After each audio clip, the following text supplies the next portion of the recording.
حضرت موسیٰ علیہ السلام کا زمانہ مبارکہ ہے. ایک شخص نے اپنے کزن کو، اپنے چچا کے بیٹے کو، چچا زاد کو قتل کر دیا اور خود ہی اس کا مدعی بن کے حضرت موسیٰ کے پاس آیا کہ بتائیے جناب میرے اس بھائی کو کس نے قتل کیا ہے. حضرت موسیٰ نے ایک سادی سی بات کی. کیا فرمایا؟ وَإِذْ قَالَ مُوسَىٰ لِقَوْمِهِ إِنَّ اللَّهَ يَأْمُرُكُمْ أَن تَذْبَحُوا بَقَرَةً.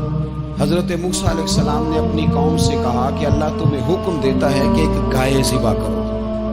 گائے کا کچھ حصہ مقتول کو مارو، وہ خود اٹھ کے بتا دے گا مجھے کس نے قتل کیا ہے. یہ پہلا سپارہ ہے قرآن مجید کا، آپ اس کو دیکھ لیں. یہ آیت نمبر 67 سے شروع ہو رہا ہے. تو اب وہ چونکہ ذبح کرنا نہیں چاہ رہا تھا، اس کو پتا تھا کہ مجرم تو میں خود ہوں، وہ ذبح چونکہ کرنا نہیں چاہ رہا تھا، اس سے کہا کہ مارو ایک حصہ گائے کا، اس کو تو یہ اٹھ کے بتا دے گا. تو اس نے جواب کیا دیا؟ قالوا اتتخذون ہزوا، یعنی لگا آپ میرے ساتھ مذاق کرتے ہیں، کبھی ایسا بھی ہوا ہے.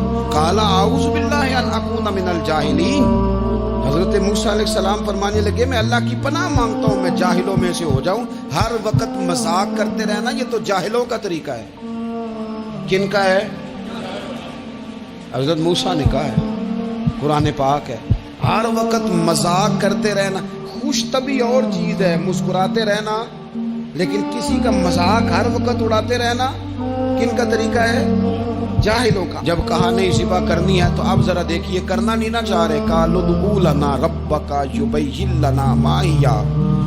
کہنے لگے اے موسیٰ پھر آپ نہ رب سے دعا کریں کہ وہ ذرا کھول کے بتائے وہ گائیں کس طرح کی ہو. ارادہ نہیں نہ ذبح کر دیں، آپ دعا کریں. قال انہ یقول انہا بقرۃ لا فارض ولا بکر. فرمایا کہ رب کہتا ہے وہ گائے نہ بوڑھی ہو نہ زیادہ بچیا ہو، اوان بین ذالک، ان کے درمیان ہو، یعنی جوان گائے ہو. فافعلوا ما تؤمرون، کرو جس کا تمہیں حکم دیا جا رہا ہے. قالوا ادع لنا ربک یبین لنا ما لونھا. لو اگلی بات سن لو. کہنے لگے آپ دعا کریں رب سے کہ وہ کھول کے بتائے اس کا رنگ کس طرح کا ہو، رنگ بتائیں کس طرح کا ہو. قال انہ یقول انہا بقرۃ صفراء. فرمایا رب فرماتا ہے کہ صفراء رنگ کی ہو، یعنی گہرے زرد رنگ کی ہو. کہ رب فرماتا ہے اس طرح کی گائے ذبح کرو. فاقع لونھا تسر الناظرین، اور جب کوئی اسے دیکھے تو اسے اچھا بھی لگے، آنکھوں کو اچھی لگے وہ گائے، اس طرح کی گائیں ذبح کرو. لو اتنی باتیں بتا دی. قالوا ادع لنا ربک یبین لنا ما ہی. کہنے لگے نہیں آپ پھر دعا کریں اللہ ذرا کھول کے بتائے گائیں کس طرح کی ہو. ان البقرہ تشابہ علینا، ہمیں ذرا گائیں پر شبہ پڑ گیا ہے کس طرح کی ذبح کرنی چاہیے. وَإِنَّا انشاءاللہ لمہتدون، اگر اللہ نے چاہا تو ضرور ہم ہدایت پا جائیں گے. پھر اللہ تعالیٰ نے فرمایا کہ قال انہ یقول انہا بقرۃ لا ذلول تثیر الارض، گائیں اس طرح کی ہو کہ وہ کبھی کھیتی میں نہ چلائی گئی ہو، یعنی اس کو کبھی کام نہ اس سے لیا گیا ہو. بیل کو لوگ لگاتے تھے نا، جو کام آج ٹریکٹر سے لیا جاتا ہے وہ گائے بیل سے لیا جاتا تھا. تو وہ کھیتی باڑی کے کام نہ اس کو لگایا گیا ہو. ولا تسقی الحرث، اور نہ اس سے پانی نکالا گیا ہو، نہ کھیت چلانے ہل چلانے میں لگائی گئی ہو. اور وہ جو کنواں ہوتا تھا جس کے گرد گائیں گھومتی تھی، تو کہا وہ بھی کام اس نے نہ کیا ہو گائے نے. مسلمۃ لا شیۃ فیہا، وہ ہر عیب سے پاک ہونی چاہیے. قالوا الآن جئت بالحق، اب کہنے لگے اب آپ صحیح بات لے کے آئے، اب سوال ختم ہو گئے نا. کہنے لگے اب آپ بات فذبحوہا، انہوں نے ذبح کر دی. وما کادوا یفعلون، پر ایسا کرتے نظر آتے، لگتا نہیں تھا کریں گے ذبح پر ذبح. اچھا یہ گائیں پھر ملی کیسے؟ امام خازن کہتے ہیں کہ ایک نیک آدمی تھا، تو اس کا آخری وقت آ گیا تو اس کے پاس جو کل جمع پونجی تھی وہ ایک بچیا تھی، گائیں کی بچیا ویڑی، اس کے پاس وہ ایک بچیا تھی صرف. تو اس نے اس طرح کیا کہ اس کی گردن پر ایک مہر لگائی، اللہ کے نام پر بطور امانت اس نے اس کو جنگل میں چھوڑا. کہا یا اللہ میرا بیٹا ایک ہی ہے، وہ بھی چھوٹا ہے، اس کی حفاظت کرنا اور میرے بیٹے کو پہنچا دینا. بچہ بالغ ہو گیا. اس کی ماں نے کہا بیٹا جو امانتیں رب کے پاس رکھوائی جائیں نا ان میں خیانتیں نہیں ہوا کرتی، جا کے جنگل میں آواز دے تیری گائے واپس آ جائے گی. اس نے جا کے جنگل میں آواز دی کہ وہ جو میرے باپ نے امانت رکھوائی تھی وہ کدھر ہے؟ وہ نشان لگی ہوئی گائیں دوڑتی ہوئی اس کے پاس آئی۔ واللہ خیر الرازقین، جب رب بندوبست کرے، جب اللہ بندوبست کرے تو پھر معاملہ اور ہوتا ہے۔ وہ گائے آ گئی۔ اب اس نے کیا کیا اس نوجوان نے کہ وہ گائے گھر لایا، ماں سے آ کے کہا کہ اماں یہ تو اللہ نے فضل کر دیا۔ ماں کہنے لگی پتر حالات ہمارے خراب ہیں، منڈی میں لے جا اسے بیچ دے، لیکن سودا میری مرضی کے بغیر طے نہ کرنا۔ کس کی مرضی کے بغیر؟ کس کی؟ اماں کی مرضی۔ اور سنو یار، تھے کچھ لوگ جن کو لوگوں نے تانے بھی دیے کہ تم ماں کے پیچھے لگ گیا ہے، لوگوں نے بڑا کچھ کہا، پر جو ماں کی مرضی پہ لگیں ناکام نہیں ہوتے زندگی میں۔ یہ دیکھو ماں کی مرضی پہ لگا۔ اس کی قیمت کتنی تھی گائے کی؟ بڑی مہنگی تھی، پر 3 دینار کی تھی۔ منڈی میں لے گیا، 3 دینار اس کی قیمت لگ گئی۔ تو ماں نے کہا تھا میری مرضی کے بغیر سودا نہ کرنا۔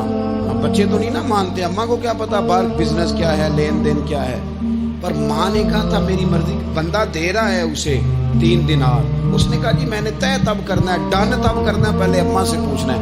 گھر جا کے اماں سے پوچھا، اماں کہنے لگی دے دے۔ واپس آیا تو اس نے کہا کہ میں 6 دینار دیتا ہوں پر میری شرط ہے، ماں سے نہیں پوچھنا۔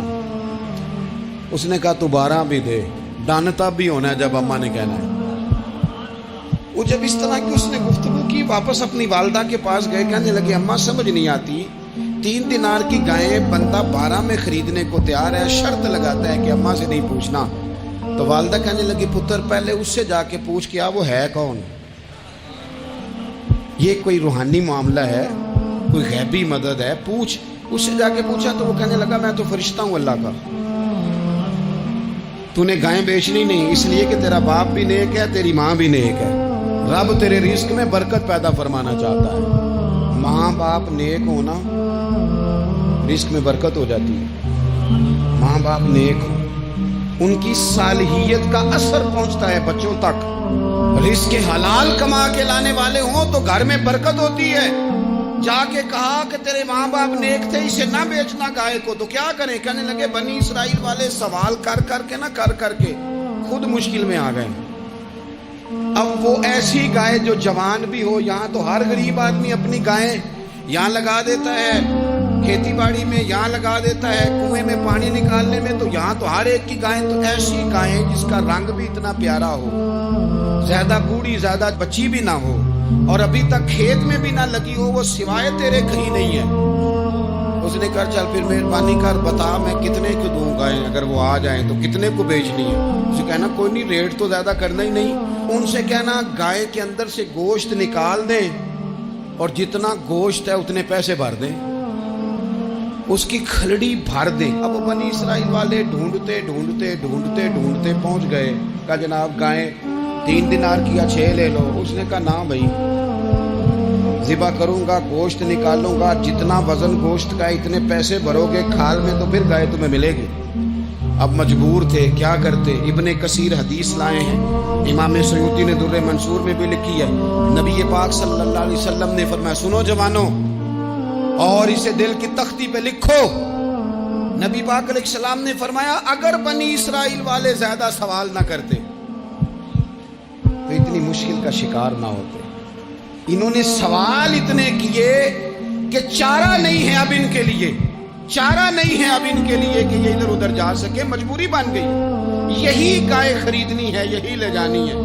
اب اتنا سارا مال جمع کر کے وہ گائے خریدی، ذبح کی، تو مقتول کو جب اس کا ایک حصہ مارا تو اس نے اٹھ کے کہہ دیا یہ جو مدعی بنا ہوا ہے نا، یہی تو میرا قاتل ہے، یہی تو میرا قاتل ہے، یہی تو ہے، اس نے یہ سارا کام کیا۔ حضرت موسیٰ علیہ السلام کا زمانہ مبارکہ ہے، ایک شخص نے اپنے کزن کو، اپنے چچا کے بیٹے کو